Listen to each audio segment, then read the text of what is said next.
The massive space station hung like a gleaming jewel against the backdrop of stars, its spinning rings housing thousands of beings from across the galaxy. Among them was Tom Wilson, a human chef who had finally achieved his dream of opening a restaurant in one of the busiest trading hubs in the United Alliance. Tom's establishment, Earth's Flavors, had been operating for just 3 standard months. He took pride in serving authentic human dishes, carefully adapting them to be safe for various alien physiologies. Or so he thought.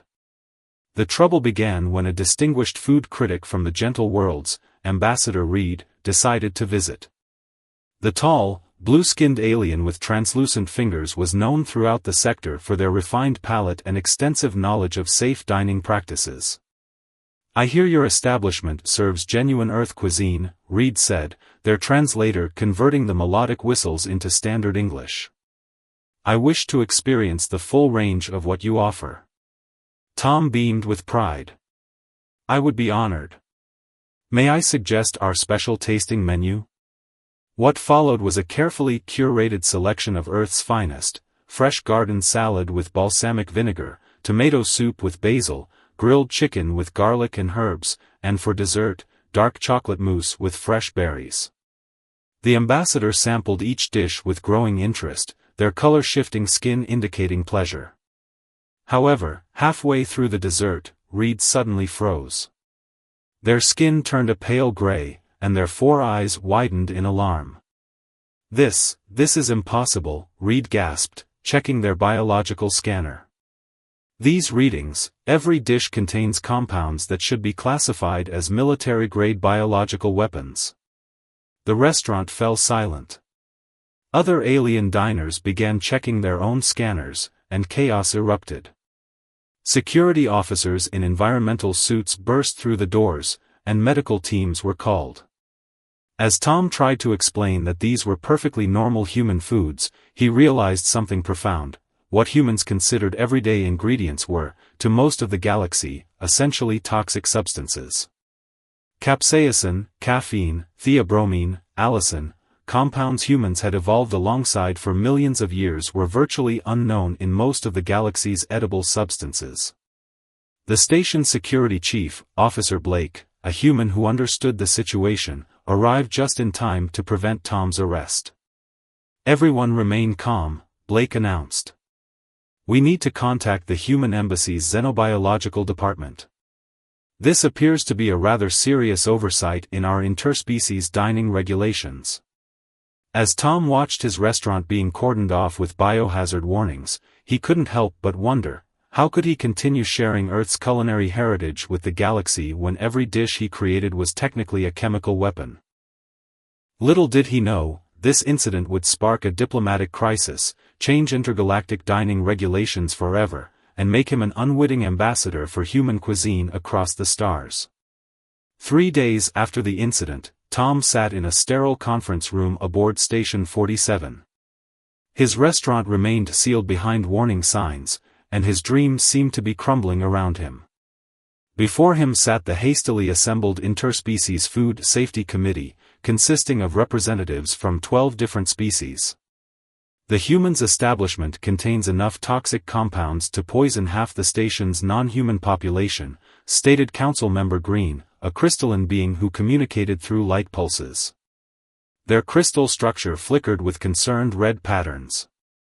"With all due respect," Officer Blake intervened, standing beside Tom, "these compounds are part of Earth's natural ecosystem. Humans have evolved alongside them for millennia." The station's chief medical officer, Dr. Smith, projected a holographic display showing chemical analyses of Tom's ingredients. "Look at this: the caffeine in coffee, capsaicin in peppers, theobromine in chocolate. To humans, these are flavor enhancers and beneficial compounds. To most other species, they're deadly toxins." Tom watched as the committee members recoiled at the chemical structures. He cleared his throat. "I have an idea. What if we turn this into an opportunity?" All eyes turned to him. Even the crystalline being shifted their facets in his direction. Earth's Flavors could become the first certified high-security dining establishment in the galaxy. We could implement safety protocols, require medical clearance for diners, and offer modified versions of dishes for different species. Plus, we could educate people about human biology and culture through food. The committee burst into discussion. Some members chittered in alarm, others hummed thoughtfully.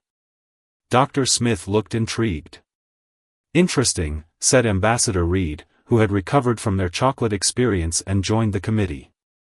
A controlled environment for experiencing Deathworlder cuisine could have diplomatic value. Many species are fascinated by human resilience. Officer Blake nodded. We could set up biometric monitoring, emergency medical stations, and proper ventilation systems to prevent cross-contamination. As the committee debated, Tom's restaurant was transforming in his mind. He envisioned airlocked dining sections, special protective gear for non-human staff, and detailed warning labels for each dish. It would be more like a scientific research facility than a typical restaurant, but it could work. "Very well," Council Member Green announced after lengthy deliberation. "We will grant a provisional license under strict conditions. Your establishment will be reclassified as a Class 4 Biochemical Experience Center, with appropriate safety measures." Tom felt relief wash over him, followed by determination. He had 2 weeks to renovate his restaurant and implement all safety protocols. It would be expensive and complicated, but he refused to give up on sharing Earth's culinary heritage with the galaxy. As he left the conference room, Dr. Smith caught up with him. "You know, this could be revolutionary. We've never had a proper study of human dietary preferences in a controlled setting. Would you consider allowing me to document the physiological responses of your patrons?" Tom smiled. His simple restaurant was about to become part of something much bigger than he'd ever imagined. Now he just had to figure out how to serve a curry so hot it required hazmat suits. 2 weeks of frantic work had transformed Earth's flavors beyond recognition.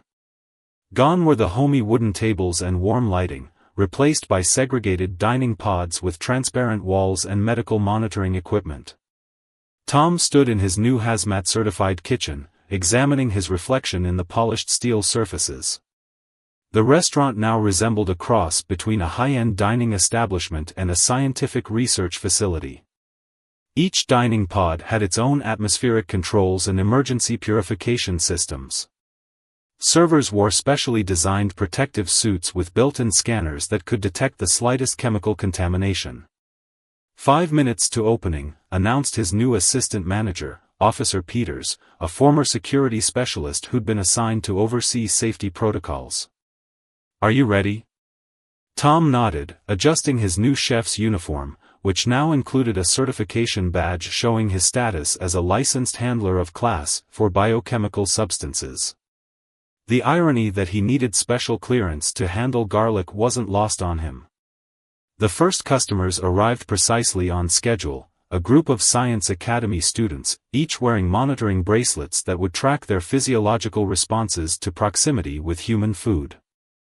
They chittered excitedly as they were led to their sealed pod. "Today's experience will feature a modified Earth breakfast," Tom announced through the pod's communication system. "We'll begin with what humans call scrambled eggs, adapted to be safe for your biology." The students watched in fascination as their server, wearing a full protective suit, delivered their meals through the pod's safety airlock. The dishes were labeled with warning symbols that seemed more appropriate for nuclear waste than food. Dr. Smith observed from her monitoring station, recording every detail. "Fascinating. Their neural activity spikes at just the aroma of coffee, even through the filters." As the morning progressed, more pods filled with curious diners. Some came for the thrill, others for scientific interest. A group of military officers arrived, studying the human food with tactical appreciation. "You mean humans consume this stimulant, caffeine, daily?" one officer asked, their tentacles waving in disbelief. No wonder they conquered their gravity well so quickly. The real excitement came when a food critic from the Galactic Broadcasting Network arrived. The tall, insectoid being went through extensive medical screening before being cleared to sample a special tasting menu. Remarkable, they clicked, after tasting a carefully diluted version of tomato soup. The combination of acids and alkaloids would be lethal to my species at full strength, yet the flavor profile is undeniably intriguing. It's like experiencing a supernova through a safety field. Not everything went smoothly. One diner panicked at the sight of a chocolate soufflé, claiming they could feel the theobromine through their protective suit, which was impossible. Another demanded to try an unmodified human coffee, which required signing multiple legal waivers and having a medical team on standby. By closing time, Tom was exhausted but satisfied. His restaurant had served 42 clients without a single medical incident. The monitoring data would help refine safety protocols, and the positive reviews were already spreading across the station's networks. As he cleaned his specialized kitchen equipment, Tom realized he'd created something unique in the galaxy, a place where the dangerous mystique of human cuisine could be safely experienced by other species. It wasn't the cozy Earth restaurant he'd originally planned, but it was becoming something far more interesting. 1 month after reopening, Earth's Flavors had become the most talked about establishment in 3 sectors of space. The Galactic Broadcasting Network's review had gone viral, spreading across the interstellar networks like wildfire. Dinner with Death, the human restaurant that requires a hazmat suit, became the most watched documentary of the season. Tom scrolled through the morning's reservation requests on his datapad. "We're booked solid for the next 3 months, he told Officer Peters. "There's even a delegation from the diplomatic corps requesting a private event." "And a few problems," Peters added, sliding over another datapad. "We've got black market dealers trying to smuggle out unmodified human spices. 3 attempts to steal coffee beans this week alone.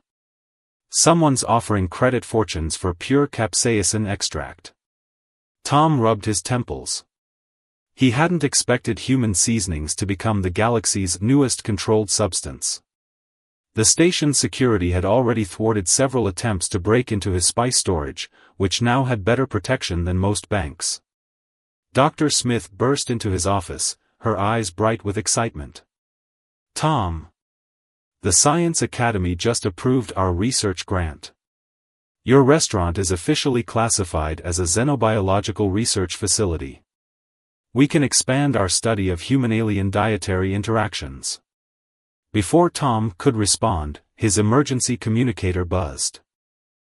A minor crisis had erupted in Pod 7, where a wealthy merchant was demanding to try something called ghost pepper wings at full human strength. The merchant's security team was arguing with Peter's staff about safety protocols. "No unauthorized modifications to approved menu items," Tom said firmly through the pod's comm system. "I don't care if you've signed 1,000 waivers. I'm not serving unmodified ghost peppers to anyone without human-grade digestive systems." The situation in Pod 7 had barely settled when Ambassador Reed returned, this time with a delegation of food safety officials from various worlds. They wanted to establish galaxy-wide protocols for human cuisine, using Earth's flavors as their test case. "Your restaurant has become more than just a dining establishment," Reed explained. "It's a cultural bridge. Other human chefs are applying to open similar facilities across the galaxy. We need standardized safety measures." Tom looked around his restaurant, watching aliens in protective gear sampling diluted versions of his grandmother's recipes while scientists monitored their vital signs. Medical teams stood ready with antidotes to caffeine and capsaicin. In one pod, a xenobiologist was giving a lecture about human dietary evolution to wide-eyed students. "When I opened this place, I just wanted to share Earth's food with the galaxy," Tom said. "I never imagined it would become all this." "That's exactly why it works," Reed replied. "You've made potentially lethal substances into a fine dining experience. Your safety protocols are impressive, your modifications are clever, and most importantly, you help us understand humans better." As if to prove Reed's point, an excited squeal came from Pod 3, where a group of researchers had just discovered the joy of modified chocolate ice cream. Their color-changing skin rippled with patterns of pleasure as they experienced the carefully controlled dose of theobromine. Tom smiled.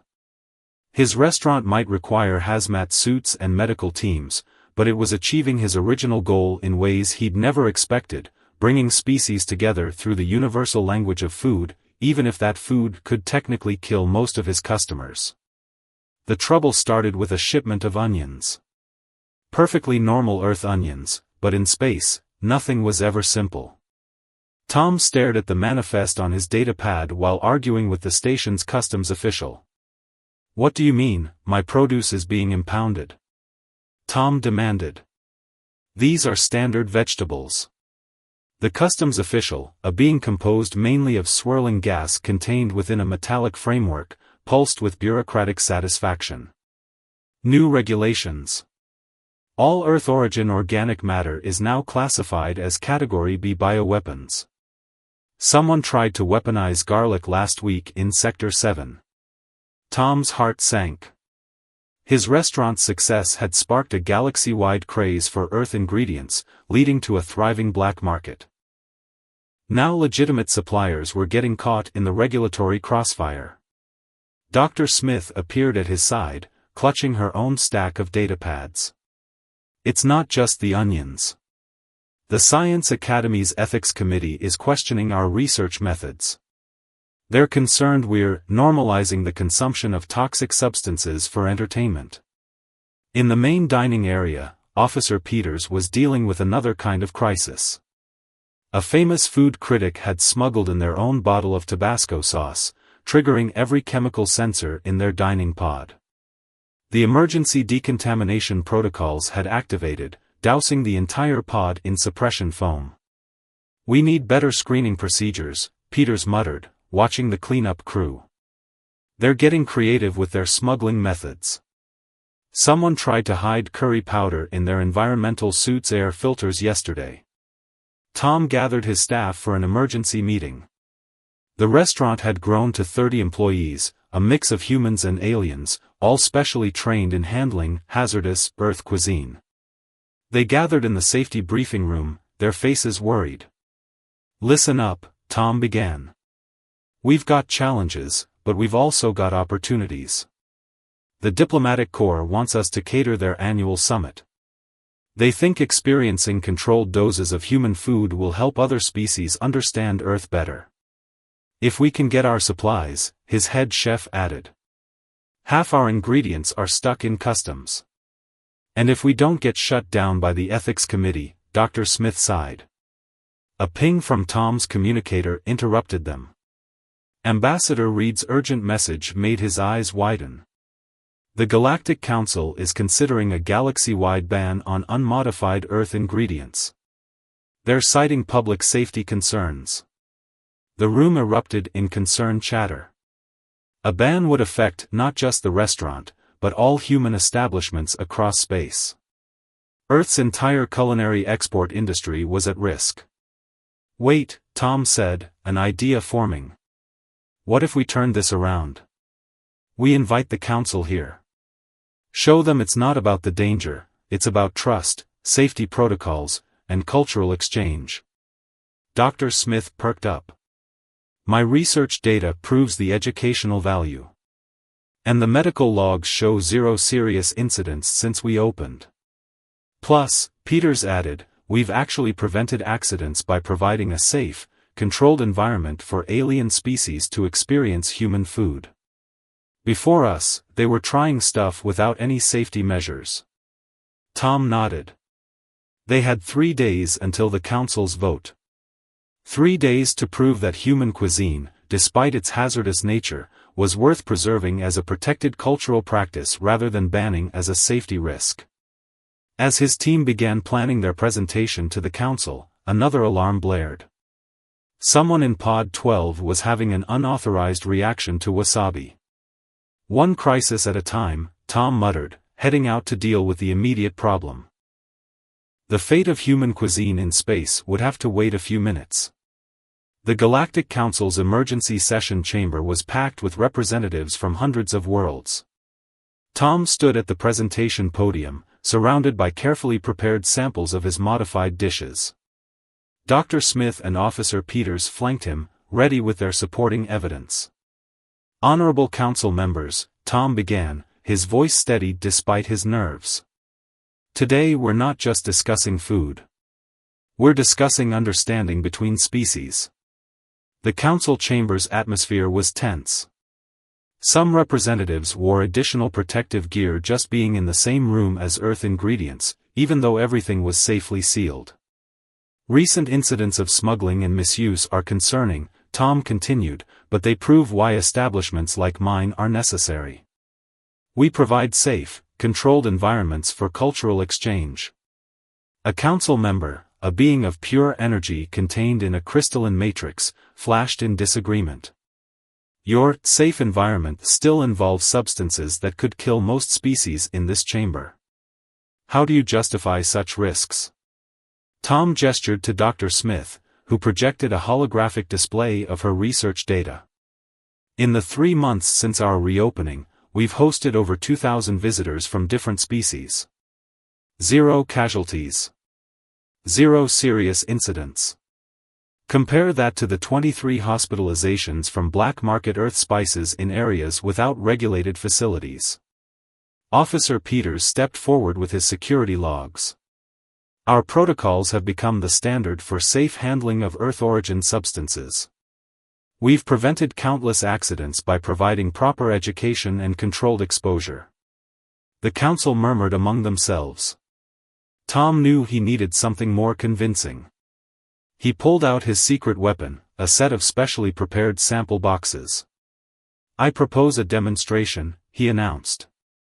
"Each of you has received a safety-rated container. Inside is a heavily modified version of a human delicacy called chocolate mousse. The chemical compounds have been diluted to less than 1% of human normal levels." The council members eyed their boxes suspiciously. Ambassador Reed, sitting in the front row, gave an encouraging nod.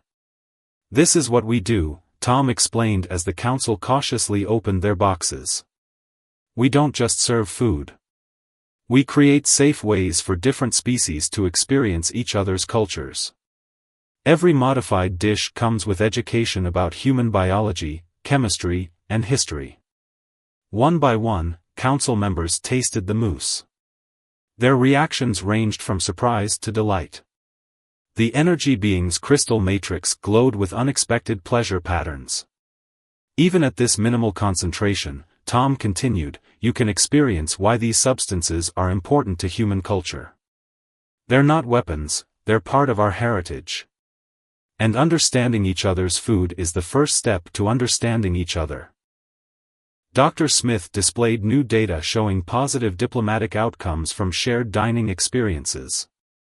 Officer Peters presented security recommendations for galaxy-wide regulation rather than prohibition. The council deliberated for hours. Tom waited, remembering how this all started with a simple dream of opening a restaurant. Now he was fighting for the future of human cuisine in space. Finally, the council's chief administrator rose. "We have reached a decision. Earth-origin substances will not be banned. However, they will be strictly regulated. Only certified establishments following protocols based on Earth's flavors model will be permitted to serve human cuisine." Tom released the breath he'd been holding. His restaurant hadn't just survived, it had become the template for human restaurants across the galaxy. As the council session ended, the energy being approached him. "Perhaps," it glowed, "we could discuss the possibility of a dinner reservation?" 1 year after the Galactic Council's decision, Tom stood in the observation deck of his expanded restaurant, watching ships arrive from across the galaxy. Earth's flavors had grown to occupy an entire section of Station 47, with specialized dining pods, research facilities, and a training center for aspiring Xenocuisine chefs. "The first graduating class is ready," Dr. Smith announced, entering with a stack of certification cards. 20 students, a mix of humans and aliens, had completed the newly established Safety Protocols and Cultural Education program. "Never thought I'd be running a school for dangerous cooking," Tom chuckled, signing the certificates. Each graduate would go on to open their own certified human food establishment somewhere in the galaxy. Officer Peters appeared on his other side, reviewing security feeds. Black market incidents are down 90% since the regulation system went into effect. Turns out people prefer not dying while trying Earth food. The restaurant floor below was busy as usual. In one pod, a group of military officers studied the chemical composition of various Earth spices, discussing their species' different tolerances. In another, diplomatic staff learned about human culture through carefully crafted tasting menus. Ambassador Reed's cultural exchange program is expanding, Tom mentioned, watching a pod where young aliens were safely experiencing their first taste of ice cream. They're setting up similar restaurants for other Deathworld species cuisines. The magma people of Vulcanus 3 are particularly interested. His communicator chimed with an incoming message. The Galactic Broadcasting Network wanted to do a follow-up documentary. Their previous show about Earth's flavors had sparked a galaxy-wide movement for understanding extreme cuisines. Did you ever imagine this? Dr. Smith asked, gesturing at the bustling establishment. When that first incident happened with the chocolate mousse? Tom shook his head. His simple restaurant had evolved into something far more significant. It wasn't just about serving food anymore, it was about breaking down barriers between species, one carefully modified dish at a time. The original incident had been logged in xenobiological textbooks. The term Wilson Protocol was now standard terminology for safe handling of cross-species consumables. And Earth's Flavors certification was required for anyone wanting to work with human ingredients. A commotion from the kitchen caught his attention.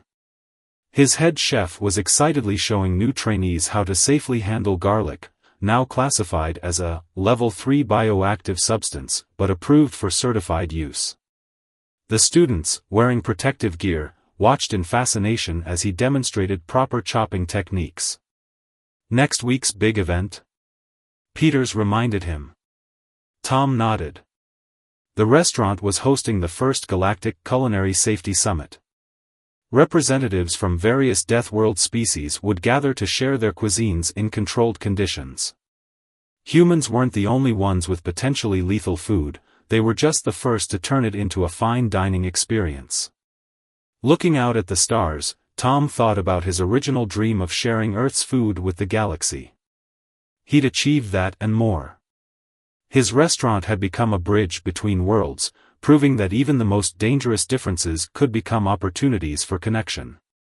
In Pod 7, a family of crystalline beings celebrated their child's coming-of-age ceremony with specially modified apple pie. In Pod 12, scientists documented the effects of diluted ginger on various species and neural patterns. And at the entrance, a new group of curious diners suited up for their first Earth food experience. Time for the evening service, Tom said, straightening his chef's coat with its now famous hazard symbols. He had reservations to fill, students to teach, and a galaxy of food lovers to feed, very carefully.